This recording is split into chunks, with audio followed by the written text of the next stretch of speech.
छत्रपती शिवाजी महाराजांबद्दल बागेश्वर बाबांनी केलेल्या वक्तव्याचं समर्थन कुणीही करत नाही. मुख्यमंत्री देवेंद्रजी फडणवीस साहेबांनी देखील त्यांचं समर्थन केलेलं नाही. परंतु संजय राऊत, तुम्हाला छत्रपती शिवाजी महाराजांबद्दल बोलण्याचा अधिकार आहे का?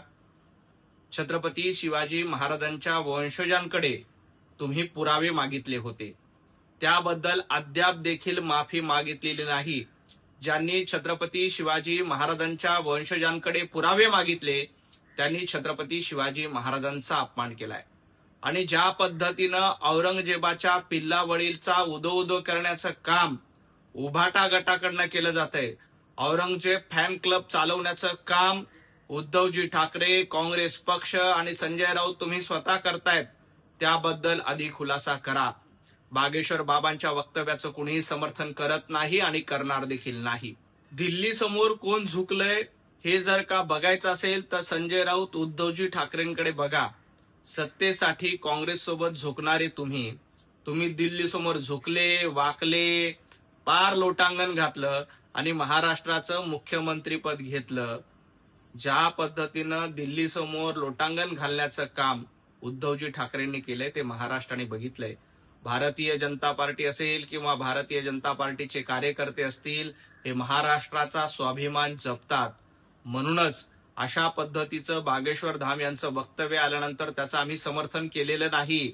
परंतु तुम्ही टिपू सुलतानची छत्रपती शिवाजी महाराजांशी तुलना झाल्यानंतर उद्धवजी ठाकरे हर्षवर्धन सपकाळ यांचा निषेध करण्यासाठी आजपर्यंत पुढे आले नाही. अद्याप हर्षवर्धन सपकाळांचा निषेध ना उद्धवजी ठाकरेंनी केला ना उभाटा गटाने केला. तेव्हा छत्रपती शिवाजी महाराजांचा अपमान झाला नव्हता का? त्याबद्दल तुम्ही चकार शब्दाने बोलत नाहीत. तुम्हाला औरंगजेबाचा उदो करण्याबद्दल धन्यता वाटते, त्याचा विचार करायला पाहिजे. साधू संत बागेश्वर बाबा यांचं हिंदुत्व नाही अशा पद्धतीची मुक्ताफळं संजय राऊत उधळतायत. संजय राऊत, तुमच्या हिंदुत्ववादाची व्याख्या काय? याकूब मेमनच्या कबरीचं सुशोभीकरण हे तुमचं हिंदुत्ववाद आहे का? नमाज पठण स्पर्धा ठेवणं हे तुमचं हिंदुत्ववाद आहे का?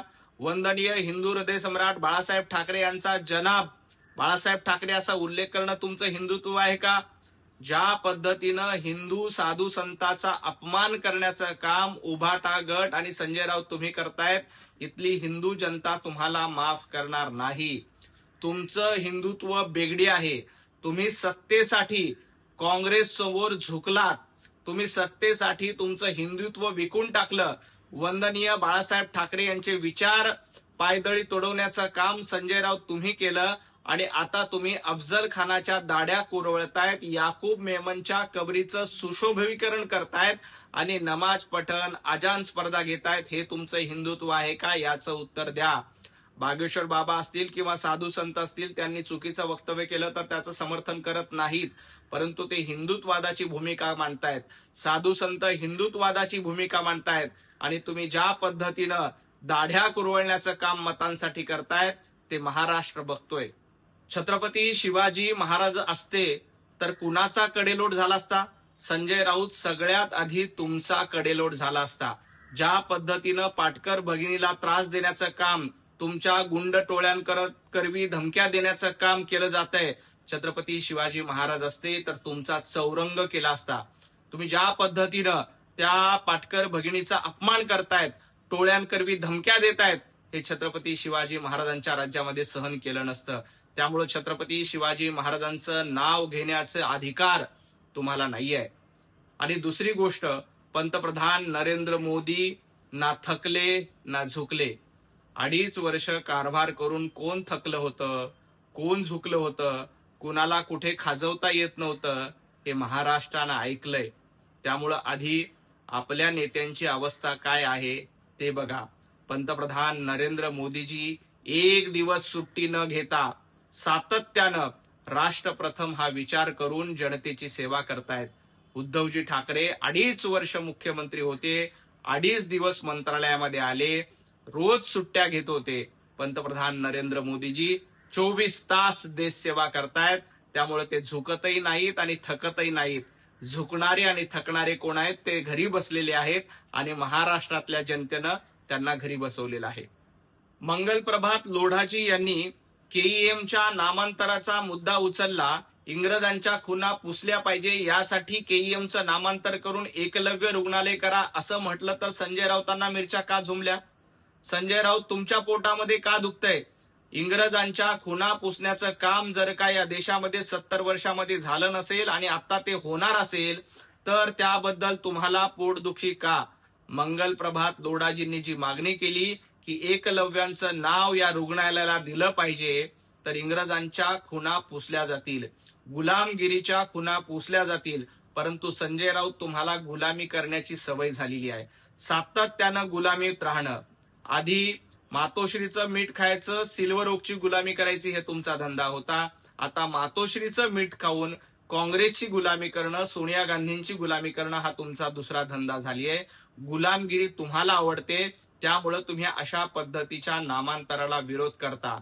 परंतु लक्षात घ्या, इंग्रजांच्या खुना, गुलामगिरीच्या खुना या पुसल्या गेल्या पाहिजे. संजय राऊत तुम्हाला गुलामीची सवय असेल, परंतु भारतीयांना, महाराष्ट्रीयन मराठी माणसाला गुलामगिरीची सवय नाहीये, हे लक्षात ठेवा. राज्य सरकारमध्ये मराठीच्या मुद्द्यावर कुठेही गडबाजी नाही. महाराष्ट्रामध्ये मराठी सक्तीचीच असली पाहिजे, मराठी अनिवार्यच असली पाहिजे, ही भूमिका राज्य सरकारची आहे. संजय राऊत तुम्ही मराठीबद्दल बोलता आणि तुमचं महाविकास आघाडीचं सरकार असताना महाराष्ट्रामध्ये उर्दू भवन कुणी बांधलं होतं? उर्दूचा उदो उदो कुणी केला होता? उर्दूमध्ये कॅलेंडर कुणी छापले होते? उर्दूमध्ये पॉम्पलेट कुणी छापले होते? एका बाजूला मराठी मराठी करायचं आणि दुसऱ्या बाजूला उर्दू भवन बांधायचं, ही परंपरा कुणाची होती? उद्धवजी ठाकरे आणि महाविकास आघाडीची सरकारची होती. त्यामुळे महाराष्ट्रामध्ये मराठी सक्तीची आहे, मराठी आलीच पाहिजे. फक्त मराठीच्या नावाने कुणी गुंडगिरी करू नये. आणि तुमच्यासारखं उर्दूचा उदो उदो, जनाबचा उदो उदो हे महायुती सरकार करत नाही. ते महाविकास आघाडी सरकारचा कारभार होता, त्यामुळेच तुम्हाला जनतेनं नाकारलं. दिवंगत उपमुख्यमंत्री अजितदादा पवार यांचा तुम्ही भगोडा म्हणून उल्लेख करताय. एकनाथजी शिंदे यांचा तुम्ही भगोडा म्हणून उल्लेख करतायत. संजय राऊत सत्तेसाठी भगोडापणा कोणी केला होता? 2019ला युती तोडून, हिंदुत्वादाशी गद्दारी करून काँग्रेस सोबत जे गेले त्याला भगोडापणा म्हणतात, त्याला पळपुटे म्हणतात. सत्तेसाठी लाचारी करणं काय असतं हे उभाटा गटानं 2019 साली दाखवून दिलंय. आणि तुम्ही अशा पद्धतीनं अजितदादांचा, एकनाथजी शिंदे यांचा भगोडा म्हणून उल्लेख करतायत. हे भगोडे नाहीत, हे गद्दार नाहीत, तर खुद्दार आहेत. यांनी दाखवून दिलंय की 2024ला जनतेच्या मनामधून, जनतेतून कोण निवडून येऊ शकतं.